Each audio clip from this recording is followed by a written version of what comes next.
আসসালামু আলাইকুম রহমতুল্লাহি ওবরকাতুহ। সম্মানিত দর্শক,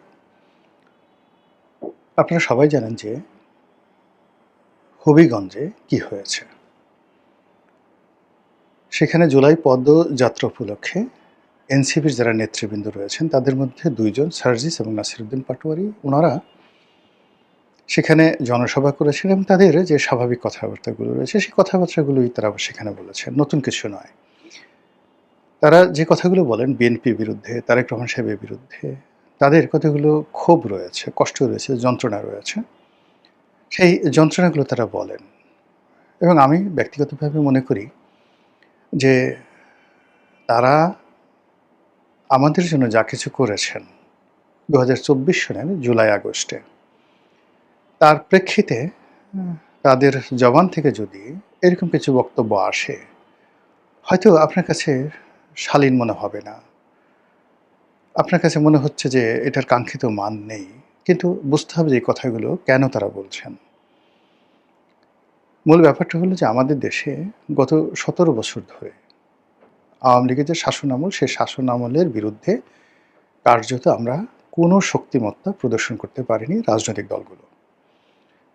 ভারতে এই মুহূর্তে যেমন পুরো মোদী সরকারকে উল্টে দিয়েছে ককরোচ বাহিনী।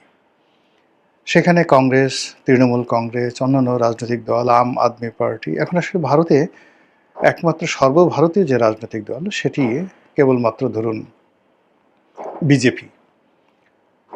অন্যান্য যে সকল দল মানে সবই আঞ্চলিক। এমনকি এখন যে কংগ্রেসের মতো দলও কিন্তু এখানে আঞ্চলিক দলে পরিণত হয়ে গেছে।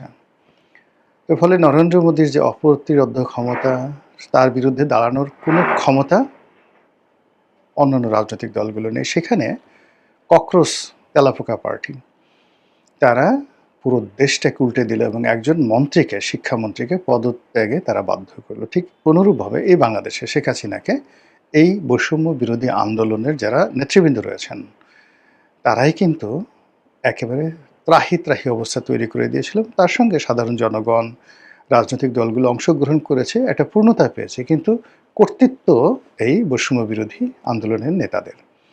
তো কাজেই তাদের সেই আন্দোলনের মাসটিকে তারা উদযাপন করবে। এজন্য আমাদের আসলে একটা ওয়াক ওভার তাদেরকে দেওয়া উচিত, একটা সার্টেন মানে লিমিট পর্যন্ত।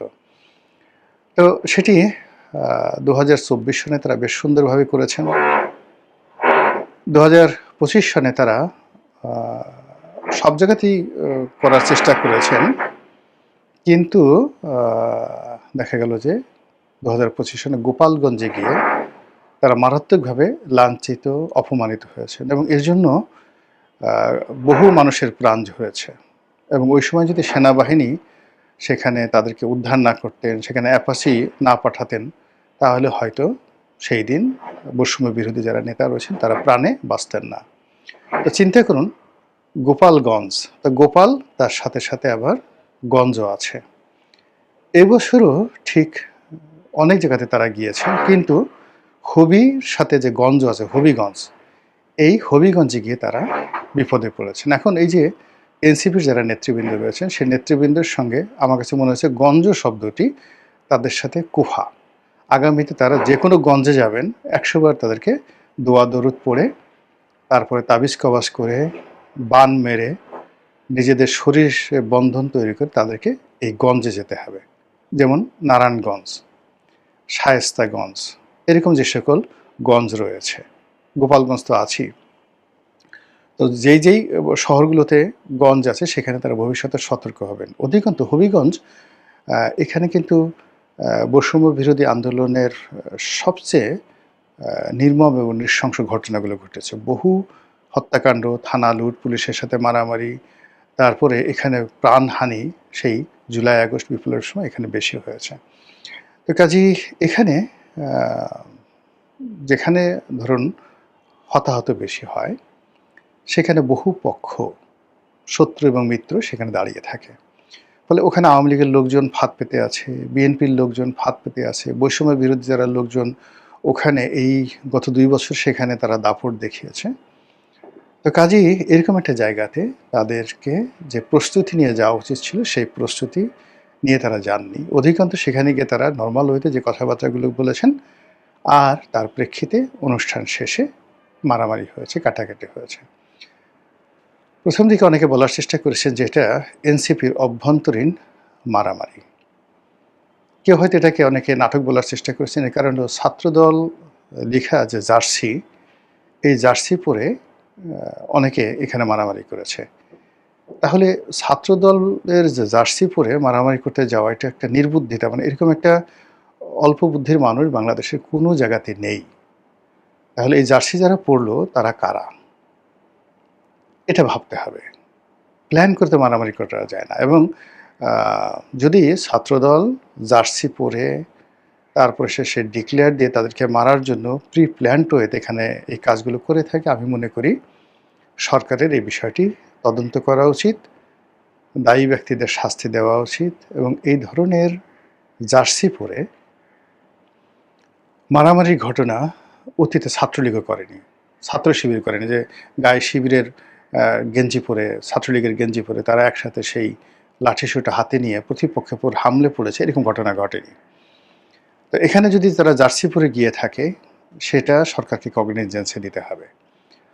আবার যদি শিবিরের লোক, এনসিপির লোক, ইভেন ছাত্রদলের লোক মূলত সরকারকে বিব্রত করার জন্য ছাত্রদলের জার্সি পরে এই ধরনের ঘটনা ঘটিয়ে থাকে, সেটাও কগনিজেন্সে নিতে হবে। It's a huge crisis, political crisis. দ্বিতীয়ত হলো যে এখানে যে অ্যাঙ্গেলে মারামারি হয়েছে, এখন আন্দোলনের একেবারে প্রথম সারির যদি আপনি ৫-৬ জন লোক ধরেন, তো সেখানে হাসনাত, সার্জিস, তারপরে নাহিদ, আসিফ মাহমুদ সজীব, এই ৪টি নাম আসে। পরবর্তীতে আবার যে নামগুলো সামনে চলে আসছে, আন্দোলনের সময় আমরা তাদেরকে ওইভাবে নেতা হিসেবে সামনে দেখিনি, এখন দেখা পড়ে পিছনে ছিল, যেমন নাসিরুদ্দিন পাটোয়ারি, মাহফুজ, এই নামগুলো আমরা এখন দেখছি খুব আলোচিত হচ্ছে, বাট এগুলো আসলে সেই ২০২৪ জুলাই আগস্টের পেছনের সারিতে ছিল। হোয়াট এভার মেবি, আমরা ধরুন ১ ডজন এরকম নেতাদেরকে আমরা জাতীয় নেতা হিসেবে এই আন্দোলনের মাস্টার মাইন্ড হিসেবে ধরে নিলাম। এখন তারা তো আমাদের জন্য কিছু করেছে, তাদের জন্য একটা যাকে বলা হয় ন্যূনতম সম্মানবোধ আমাদের থাকা উচিত। আমাদের ৫২ ভাষা আন্দোলন, সেখানে যারা নায়ক ছিলেন, সালাম, রফিক, বরকত থেকে শুরু করে যারা আত্মাহুতি দিয়েছেন, তার বাইরে যারা এই ভাষা আন্দোলনকে নেতৃত্ব দিয়েছেন, তারা কিন্তু সারা জীবন এই ভাষা সৈনিক হিসেবে সম্মানিত হয়েছেন। এমনকি গোলাম আজম সাহেব, গাজীউল হক সাহেব, যারা সরাসরি স্বাধীনতার বিরোধিতা করেছেন। তো স্বাধীনতার বিরোধিতা করেছেন, বদরুদ্দিন উমর স্বাধীনতার বিরোধিতা করেছেন, কিন্তু ওই ভাষা আন্দোলনে তাদের ভূমিকার কারণে জাতি কিন্তু তাদেরকে শ্রদ্ধা জানিয়েছে। ৬৯ গণ অভ্যুত্থান যারা নেতৃত্ব দিয়েছেন, যেমন তোফায়েল আহমেদ, তার নেতৃত্বে ডাকসু, আজীবন তারা কিন্তু এই সমাজে সম্মানিত ছিলেন। ৭ই নভেম্বর যারা ঘটিয়েছেন, সেই হাসানুল হক ইনু থেকে শুরু করে অন্যান্য যারা, কর্নেল তাহের, এই জাতি কিন্তু তাদেরকে স্মরণ করে যে তারা না হলে বাংলাদেশ যে ধরনের একটা ব্যর্থ রাষ্ট্রের দিকে যাচ্ছিল। জিয়াউর রহমান সাহেব এসে, তিনি এই জাস্ট এখন তারেক রহমান সাহেব যেভাবে এসে প্রধানমন্ত্রী হলেন, তার বাবাও ঠিক ওইভাবে পরিস্থিতির মধ্যে পড়ে all on a sudden he became the hero.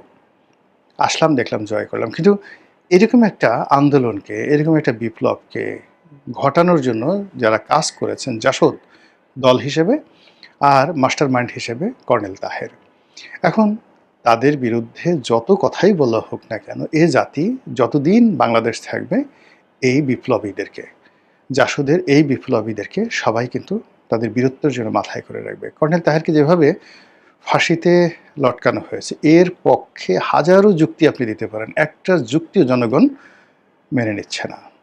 তারা সবাই বলছে এই লোকটির প্রতি অন্যায় করা হয়েছে, জুলুম করা হয়েছে, এটা হলো বাস্তবতা। একইভাবে মেজর জলিল, মেজর জিয়াউদ্দিন, যারা বীর মুক্তিযোদ্ধা, কিন্তু ভারতীয় আধিপত্যবাদের বিরুদ্ধে স্বাধীনতার পরে প্রথম যারা, যাকে বলা হয়, গর্জে উঠেছিলেন যে আমাদের অস্ত্র, আমাদের শস্ত্র, আমাদের কোনো কিছু ভারতীয়রা নিয়ে যেতে পারবে না। ফলে কি হলো, এই জাতি একজন মেজর জলিল, সুন্দরবনে একজন মেজর জিয়াউদ্দিন, তাদেরকে কিন্তু অত্যন্ত সম্মান এবং মর্যাদার সঙ্গে দেখে।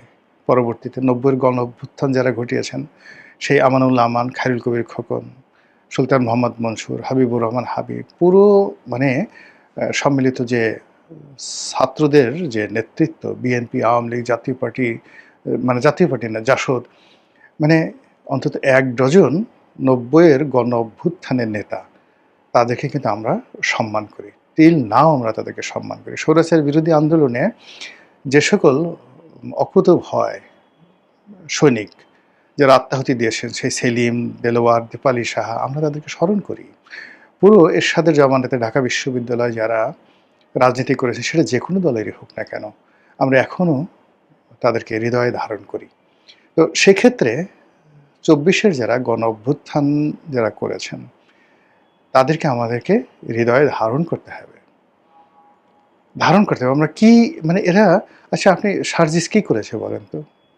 সার্জিস, আপনি একটা ছোটো বাচ্চা ছেলে, বয়স অল্প, খাটো দেখতে, নির্বাচন করতে চেয়েছে, আর এখন নেতাগিরি করছে। এখন এই ঢাকা শহরে সার্জিস কয়জনের ঘর থেকে মা বোনের ওড়না টেনে নিয়ে গেছে, কয়জনের ঘরে ঢুকে তার টাকা ছিনতাই করেছে, কোন অফিসে গিয়ে মানে সে চাঁদাবাজি করেছে বলেন। নাসিরুদ্দিন পাটোয়ারি বেয়াদব, গালাগালি করে, আজে বাজে কথাবার্তা বলে, কিন্তু কার কাছ থেকে চাঁদা চেয়ে এসে চলছে বলেন তো? একটা চাঁদাবাজি, একটা দুর্নীতি, একটা অনিয়মের কথা বলেন তো, আপনি বলতে পারবেন না তো, কখনোই বলতে পারবেন না এই ছেলেগুলোর সম্পর্কে। আমরা কেন অধৈর্য হচ্ছি? তারা আমাকে গালাগালি করছে, আপনি গালাগালি করেন, তাদেরকে গালাগালি করেন, তারা তো নিষেধ করে নাই, তাদের সমালোচনা করেন, কিন্তু তাদেরকে বাঁশ দিয়ে কেন পিটাতে হবে, এবং এত দ্রুত তাদেরকে পিটাতে হবে কেন? এবং আমরা এই যে নির্মমভাবে তাদেরকে মারা হলো, এবং আমি দেখলাম যে সোশ্যাল মিডিয়াতে আওয়ামী লীগের লোক তো ভীষণ খুশি, মেরে দিয়েঙ্গে, মার দেঙ্গে। এখন তো দিল্লিতে গিয়ে সবাই, আমি তো হিন্দি ভাষা বলতে পারি না, তারা হিন্দিতে, হ্যাঁ, শালেকে পিটে দাও, হ্যাঁ, মেরে দাও, তারপরে হিন্দিতে মানে তারা এই সমস্ত কথাবার্তা বলছে, একেবারে নলি নলি ছুটিয়ে দাও, আরও আগে দেওয়া উচিত ছিল। হ্যাঁ, এটা হলো আওয়ামী লীগের বয়ান। এখন তারা করবে, তারা যেহেতু এদের দ্বারা ক্ষতিগ্রস্ত হয়েছে। বিএনপির এক শ্রেণীর লোক, যেহেতু এরা তারেক রহমান সাহেবকে, এই যে এই মুহূর্তে তারেক রহমান সাহেবকে নাসিরুদ্দিন পাটোয়ারি সরাসরি বলছে যে আপনি তো রাষ্ট্র ক্ষমতায় বসে প্রেম করা শুরু করেছেন স্ত্রীকে নিয়ে, আপনি এই যে বিভিন্ন জায়গাতে শোক আপ করে বেড়াচ্ছেন। এই কথা বলা কিন্তু এত সোজা না, এটা বিপ্লবীদের পক্ষে সম্ভব। আপনি মানে এটার অ্যাগেনস্টে যদি তারেক রহমান সাহেব নিজে বলতেন, তার লোকজন বলতেন যে না, এটার পক্ষে যুক্তি আছে, সেটা অনেক ডিসেন্ট হয়ে হতো। কিন্তু কথা না বলে এখন তার টেংরি ভাঙতে হবে, তাকে বাঁশ দিয়ে পিটাতে হবে। আই ডু নট সাপোর্ট ইট।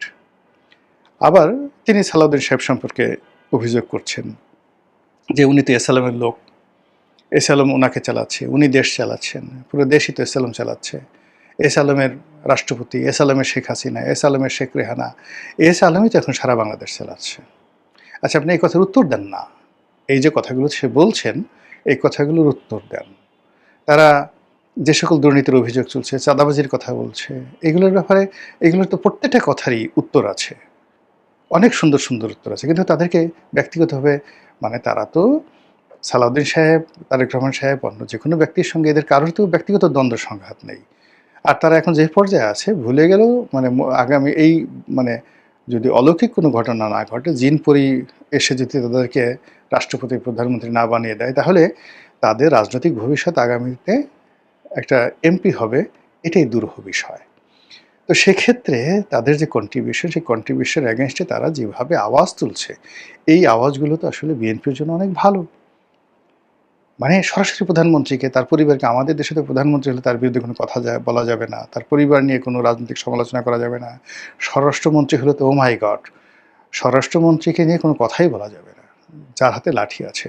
সেনাবাহিনীর প্রধানকে নিয়ে কোনো কথা বলা যাবে না, ক্যান্টনমেন্ট নিয়ে কোনো কথা বলা যাবে না। কিন্তু এই যুবকেরা কিন্তু সেই ট্র্যাডিশনটা ভেঙে দিয়েছে। আপনার দৃষ্টিতে সেগুলো অশালীন মনে হতে পারে, সীমা অতিক্রম হতে পারে, আমাদের ট্র্যাডিশনের বাইরে, কিন্তু আপনি সারা জীবন ঘুমটা দিয়ে থেকেছেন, মানুষকে সম্মান করেছেন, কিন্তু আপনাকে একেবারে বলাৎকার করে, একেবারে পেছন দিক থেকে বলাৎকার করে আপনাকে প্রেগন্যান্ট করে ছেড়ে দিয়ে গেছে বিভিন্ন স্বৈরের শাসক। আর সেই প্রেগন্যান্সি থেকে এরাই কিন্তু বাঁচিয়েছে। তো কাজেই এদেরকে পলিটিক্যালি মোকাবেলা করাটাই যুক্তিযুক্ত বলে আমি মনে করি। কিন্তু সেটা না করে তাদের বিরুদ্ধে, তারা কথা বলছে, তাদের বিরুদ্ধে কলমও নয়, সরাসরি ডাইরেক্ট বাঁশ। আর সে বাঁশ কি, যেন তেন বাঁশ না, বিশাল 10-12 হাত লম্বা বাঁশ দিয়ে তাদেরকে পেটানো হচ্ছে। এই জিনিসগুলো মানে ভালো ফলাফল আনবে না, কারো জন্যই ভালো ফলাফল আনবে না। এখনো রক্তের দাগ শুকোয়নি, এখনো বাতাস থেকে বারুদের গন্ধ যায়নি, এখনো জুলাই আগস্টের যারা আহত তাদের ঘা শুকোয়নি। কাজে এত দ্রুত যদি আমরা সবকিছু ভুলে যাই এবং ঘুরে দাঁড়ানোর চেষ্টা করি, এবং মানে যার কারণে মানে সিন্নি খেলাম, সেই মোল্লাকে চিনলাম না, মোল্লার কারণে সিন্নি, এরকম পার্লামেন্টের মজার মজার কথাগুলো হচ্ছিল, সেই মোল্লাদেরকে আমরা এখন ভুলে যাচ্ছি। তো কাজেই আমি মনে করি যে এই জুলাইকে কেন্দ্র করে হবিগঞ্জে যে ঘটনাগুলো ঘটেছে, সেই বিষয়গুলোর একটা রাজনৈতিক সমাধান দরকার। যেমন এই বছর তারা গোপালগঞ্জে যায়নি, গোপালগঞ্জে যায়নি, এটা একটা ভালো সিদ্ধান্ত, গোপালগঞ্জে যায়নি। কিন্তু এই যে তারা যে হবিগঞ্জে গেলেন এবং হবিগঞ্জে যে ঘটনাগুলো ঘটলো, এই ঘটনায় এনসিপির যারা নেতৃবৃন্দ, তাদের মুরব্বী আছে, জামাত, তাদের বোঝা উচিত, বলা উচিত আসলে এই ঘটনাটা কেন ঘটলো, দ্বিতীয়বার যেন এই ঘটনা জামাত এনসিপির পক্ষ থেকে না ঘটে। আবার সরকারের পক্ষ থেকেও এখানে সহনশীলতা দেখানো এবং এই ঘটনার একটা নিরপেক্ষ তদন্ত করে যারা দায়ী ব্যক্তি তাদেরকে বিচার করার মধ্যেই কিন্তু সরকারের অস্তিত্ব, সরকারের দীর্ঘস্থায়িত্ব এবং সরকারের ভবিষ্যৎ নির্ভর করবে। মহান আল্লাহ আমাদের সবাইকে হেদায়েত দান করুন এবং হেফাজত করুন। আসসালামু আলাইকুম ওয়া রাহমাতুল্লাহি ওয়া বারাকাতুহু।